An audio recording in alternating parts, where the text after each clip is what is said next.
I don't know. I'd be a lot better off if I would have studied more when I was growing up, you know? But you know where it all went wrong was the day they started the spelling bee. Because up until that day I was an idiot, but nobody else knew, you know? When the spelling bee day, you know, popped up, all right, kids, up against a wall. It's time for public humiliation. Spell a word wrong, sit down in front of your friends. You know, that's great for little egos. Hey, look at me, I'm a moron. I wasn't even close.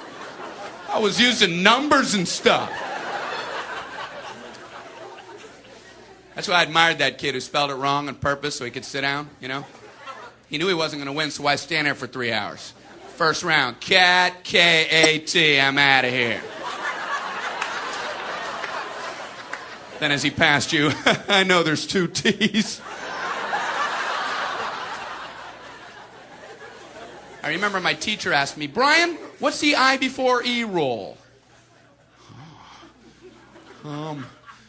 I before E, always.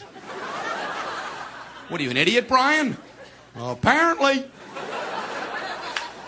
So she explains it, no, Brian, it's I before E, except after C, and when sounding like A, as a neighbor in way, and on weekends and holidays, and all throughout May, and you'll always be wrong, no matter what you say. That's a hard rule. That's a rough rule. Plurals were hard, too. Brian, how do you make a word a plural? You put a S. You put a S at the end of it. When? On weekends and holidays. No, Brian, no, let me show you. So she asked this kid who knew everything, Erwin, what is he plural for ox? Oxen. The farmer used his oxen. Brian, what? Brian, what's the plural for box? Boxen.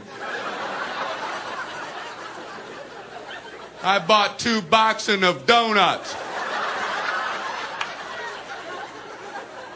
Oh, no, Brian, no. Let's try another one. Erwin, what is he plural for goose? Geese. I saw a flock of geese. Brian, what? Brian, what's the plural for moose? MOOSEN. I saw a flock of MOOSEN. There are many of them, much MOOSEN. Out in the woods, in the woodsin. The meat's wanting the food. Food is to eating, is it? The meat's wanting the food and in the wooding, is it? And the food in the wooding, is it? Brian, you're an imbecile. Imbecilin'. What, are you speaking German, Brian? Jermaine Jackson. Jackson 5, Tito. Brian, what the hell are you talking about? I don't know, really.